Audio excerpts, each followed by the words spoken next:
Payroll ಅನ್ನು ನೀಡಲಾಗಿದೆ. ಕಠಿಣ ಷರತ್ತನ್ನು ವಿಧಿಸಿ 15 ದಿನಗಳ ಪೆರೋಲ್ ಅನ್ನು ನೀಡಿರುವಂತದ್ದು ಹೈಕೋರ್ಟ್. ಉದ್ಯಮಿ ಕೊಲೆ ಕೇಸ್ನಲ್ಲಿ ಜೀವಾವಧಿ ಶಿಕ್ಷೆಯನ್ನು ಅನುಭವಿಸುತ್ತಿರುವಂತಹ ರಾಜ ತಂದೆ ಸುಂದರ ಶೆಟ್ಟಿಗಾರ್ ನಿಧನರಾದಂಥ ಹಿನ್ನೆಲೆಯಲ್ಲಿ ಅಂತ್ಯಕ್ರಿಯೆಯಲ್ಲಿ ಭಾಗಿಯಾಗುವುದಕ್ಕೆ ಬನ್ನಂಜೆ ರಾಜಾಗೆ ಇದೀಗ ಅವಕಾಶವನ್ನ ನೀಡಲಾಗಿದೆ.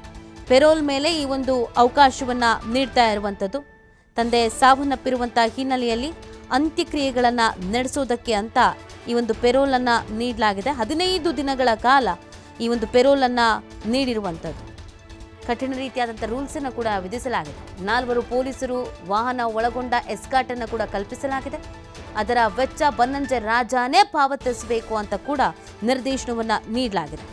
ಜೀವಾವಧಿ ಶಿಕ್ಷೆಯನ್ನ ಅನುಭವಿಸ್ತಾ ಇರುವಂಥ ಭೂಗತ ಪಾತಕಿ ಬನ್ನಂಜೆ ರಾಜಾಗೆ ಅವರ ತಂದೆ ನಿಧನ ಹೊಂದಿರುವಂಥ ಹಿನ್ನೆಲೆಯಲ್ಲಿ ಅಂತ್ಯಕ್ರಿಯೆ ಮತ್ತು ಆ ನಂತರದ ವಿಧಿವಿಧಾನಗಳಲ್ಲಿ ಪಾಲ್ಗೊಳ್ಳೋದಕ್ಕೆ ಹೈಕೋರ್ಟ್ 15 ದಿನಗಳ ಷರತ್ತುಬದ್ಧ ಪೆರೋಲ್ ಅನ್ನ ಮಂಜೂರು ಮಾಡಿರೋದು. ಬನ್ನಂಜೆ ರಾಜನ ತಂದೆ 86 ವರ್ಷದ ಮಲ್ಪೆಯ ಬಾಪು ತೋಟದ ಸುಂದರ ಶೆಟ್ಟಿಗಾರ್ ನಿಧನರಾಗಿದೆ. ಈ ಹಿನ್ನೆಲೆಯಲ್ಲಿ ಅರ್ಜಿದಾರರ ಕೋರಿಕೆಯಂತೆ ನ್ಯಾಯಮೂರ್ತಿ ಎಂ ನಾಗಪ್ರಸನ್ನ ಅವರ ಏಕಸದಸ್ಯ ಪೀಠ ಅರ್ಜಿ ವಿಚಾರಣೆಯನ್ನ ನಿನ್ನೆ ನಡೆಸಿತ್ತು. ಇದೀಗ 4 ಪೊಲೀಸರು ಮತ್ತು ವಾಹನವನ್ನು ಒಳಗೊಂಡಂತ ಎಸ್ಕಾರ್ಟ್ ಅನ್ನು ಕಲ್ಪಿಸಲಾಗಿದೆ. ಮತ್ತೆ ಅದಕ್ಕೆ ತಗಲುವಂತ ವೆಚ್ಚವನ್ನ ಆತನೇ ಪಾವತಿಸಬೇಕು ಅಂತ ಕೂಡ ನ್ಯಾಯಾಲಯ ಸೂಚಿಸಿದೆ. ರಾಜ್ಯ ಸರ್ಕಾರ ಪ್ರತಿನಿಧಿಸಿದ್ದ ವಕೀಲ ರಾಹುಲ್ ಕಾರ್ಯಪ್ಪ ಅವರು ಕೋಕಾ ಮತ್ತು ಶಸ್ತ್ರಾಸ್ತ್ರ ಕಾಯ್ದೆಯ ಅಡಿಯಲ್ಲಿ ದಾಖಲಾಗಿರುವ ಪ್ರಕರಣಗಳು ಸೇರಿದಂತೆ ಬನ್ನಂಜೆ ರಾಜನ ವಿರುದ್ಧ 23 ಪ್ರಕರಣಗಳು ಬಾಕಿ ಇದೆ. ಹಲವು ಪ್ರಕರಣಗಳಲ್ಲಿ ಈತ ದೋಷಿ ಅಂತ ಕೂಡ ಸಾಬೀತಾಗಿದೆ. ಉದ್ಯಮಿ ಕೊಲೆ ಪ್ರಕರಣದಲ್ಲಿ ಜೀವಾವಧಿ ಶಿಕ್ಷೆಯನ್ನ ಈತ ಅನುಭವಿಸ್ತಾ ಇದ್ದಾನೆ. ಬನ್ನಂಜೆ ರಾಜ ಪರ ವಕೀಲ ಸಿರಾಜುದ್ದೀನ್ ಅಹಮದ್ 24 ತಾಸಿಗೆ 3 ಪೊಲೀಸರನ್ನ ಕರ್ತವ್ಯಕ್ಕೆ ನಿಯೋಜಿಸ್ತಾರೆ. ಇದು ನಮ್ಮ ಮಿತಿಗಿಂತ ಹೆಚ್ಚಿನ ವೆಚ್ಚವಾಗುತ್ತೆ, ಇದಕ್ಕೆ 50,000 ಅಥವಾ 1 ಲಕ್ಷ ರೂಪಾಯಿ ಪಾವತಿಸ್ತೇನೆ ಅಂತ ಬನ್ನಂಜೆ ರಾಜ ಅವರು 15 ಪ್ರಕರಣಗಳಲ್ಲಿ ಖುಲಾಸೆ ಆಗಿದ್ದಾರೆ ಅಂತ ಈಗ ಲಾಯರ್ ಹೇಳಿರೋದು. ಈಗ ಎಸ್ಕಾರ್ಟ್ಗೆ ಹಣವನ್ನು ಪಾವತಿಸಬೇಕು ಅಂತ ಹೇಳ್ತಾ ಇದ್ದಾರೆ. ಹಾಗಾಗಿ ಇದು ಕಷ್ಟ ಆಗಬಹುದು, ಹೆಚ್ಚಾಗಬಹುದು ಅಂತ ಹೇಳ್ತಾ ಇದ್ದಾರೆ. ಬಟ್ ಇತಿಹಾಸ ನೋಡಬೇಕಲ್ಲ, ಇತಿಹಾಸನೇ ಹಂಗಿರಬೇಕಾದ್ರೆ ಏನು ಮಾಡೋದಕ್ಕಾಗಲ್ಲ.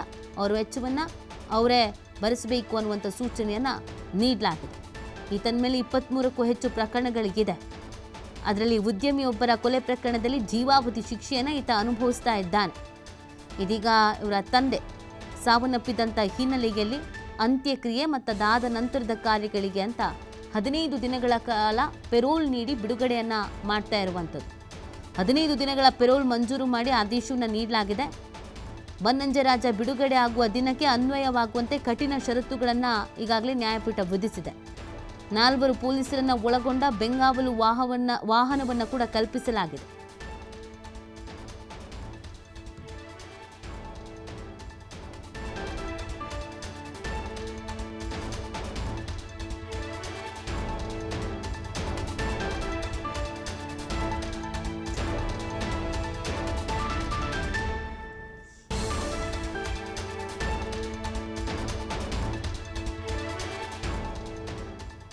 ಭೂಗತ ಪಾತಕಿ ಬನ್ನಂಜೆ ರಾಜ ಸೇರಿ 4 ಜೀವಾವಧಿ ಶಿಕ್ಷೆಯನ್ನ ವಿಧಿಸಲಾಗಿತ್ತು 2022 ಏಪ್ರಿಲ್ 4ಕ್ಕೆ.